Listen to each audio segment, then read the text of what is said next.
If you were to come up with a list of motorcycles that have remained immensely popular ever since they've been launched in India, the Yamaha YZF-R15 would figure prominently on it. In fact, every time that Yamaha has launched a new version, we've all sat up and taken notice.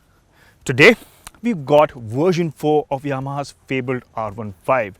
So, without further ado, let's hop onto this motorcycle and take it out for a ride.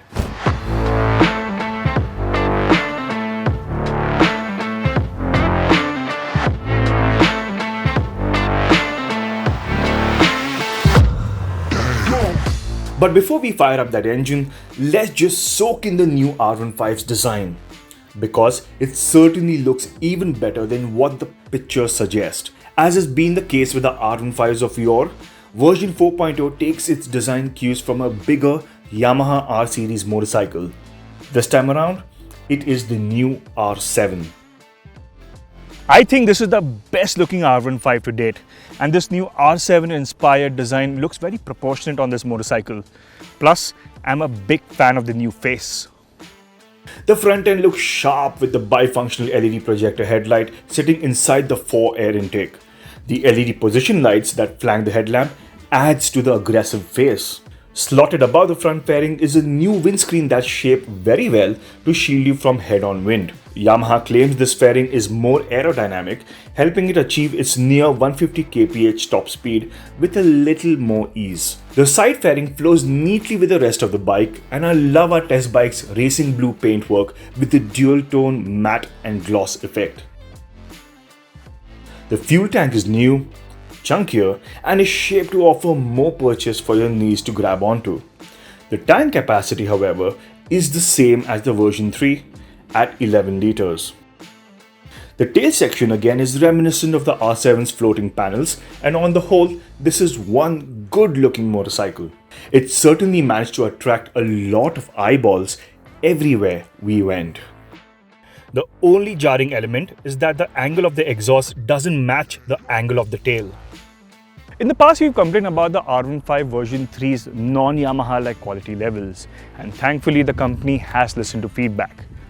In the version 4, there is a marked improvement in the quality levels, be it in the switchgear, these plastic panels over here, or this lovely paint finish. This is what Yamaha quality should be like. In terms of features, the R15 version 4 gets a new LCD display with Bluetooth connectivity for phone, SMS and email notifications, but there is no navigation functionality. Yamaha's proprietary Y-Connect app offers more information such as last park location and fuel consumption data. The display also switches to track mode that shows your current and best lap time on a racetrack. Now that we've had a brief introduction to the new R15, let's hop on the motorcycle and see what the riding position is like. The clip-on handlebars on this motorcycle are placed below the Triple T instead of above it, as was the case in the version 3. Now you might think that would result in a very committed riding position, but that is not the case because of the way these clip-ons are shaped. In fact, this handlebar position feels only a tad lower than that on the version 3 motorcycle. What I also like is the way this tank has been shaped and the profile of the seat, which puts you in this locked in position. So overall, I really like this new riding position. You'll also notice that the new seat is comfier and has a slimmer profile towards the tank, and it's at the same 815 mm height as the previous bike. While the seat certainly feels different, the position of the foot pegs doesn't seem to have changed.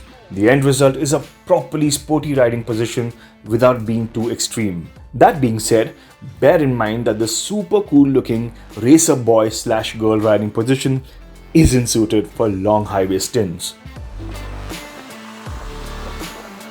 And now let's get to one of my favorite bits about this motorcycle, the engine.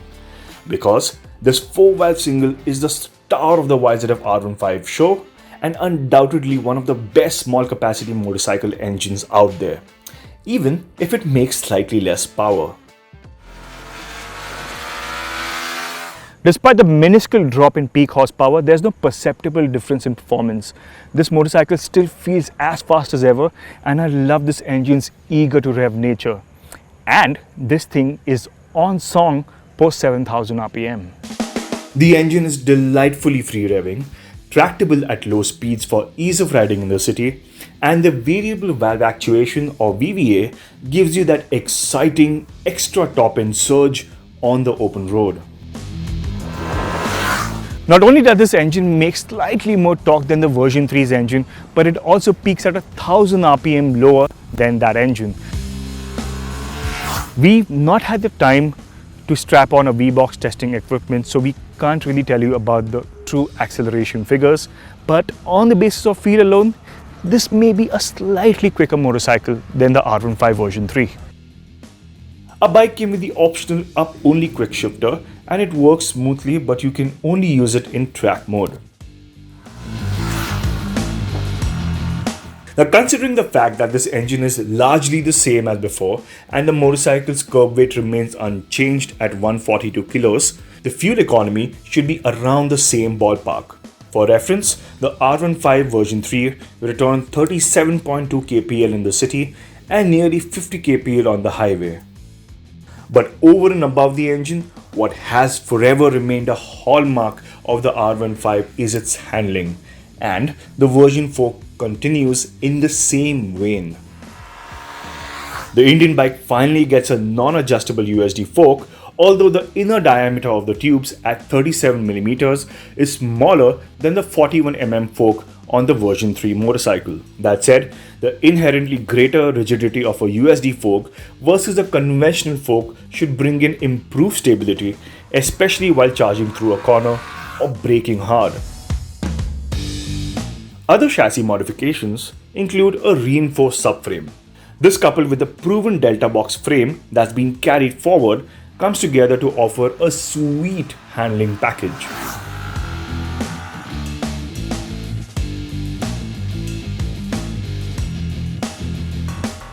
The feedback from the front end is clear, and you're never left wondering what this motorcycle is up to once it's tipped into a corner.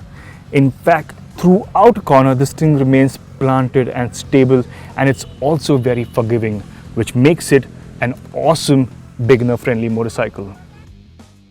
All that handling finesse hasn't come at the expense of ride quality, and the bike also does a decent job of tackling most road imperfections. Yamaha has also thrown in a traction control system with the version 4.0. Some of you may think that this is a needless excess for a bike that makes under 20 horsepower.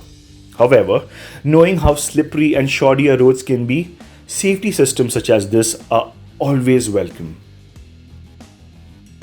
The braking components are the same as before, and there are no complaints here, whether in terms of bite or feedback from the lever.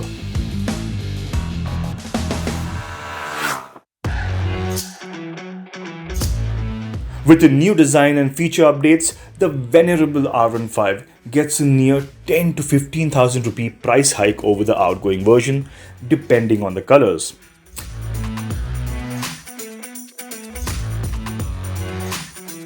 And the previous version itself has received numerous price hikes in the recent past. Spend a little more money and you can buy the Yamaha MotoGP Team Livered bike or the R15M. The latter gets you a delectable silver paint scheme, silver swing arm, gold brake calipers, and aesthetically different seats. It also gets the quick shifter as standard. Despite the higher asking price for this motorcycle, I think it is money well spent, because there are very few motorcycles that will make you feel the way this motorcycle does, especially if you are an enthusiast. So it is safe to say that the popularity of the YZF-R15 will remain intact. But it also peaks at 1000 RPM lower than that engine. Now we didn't have the time. I think this is the best looking R15 to date, and the new R7 inspired design looks very proportionate. Plus, I'm a big fan of the new front. Oh, new face! Go.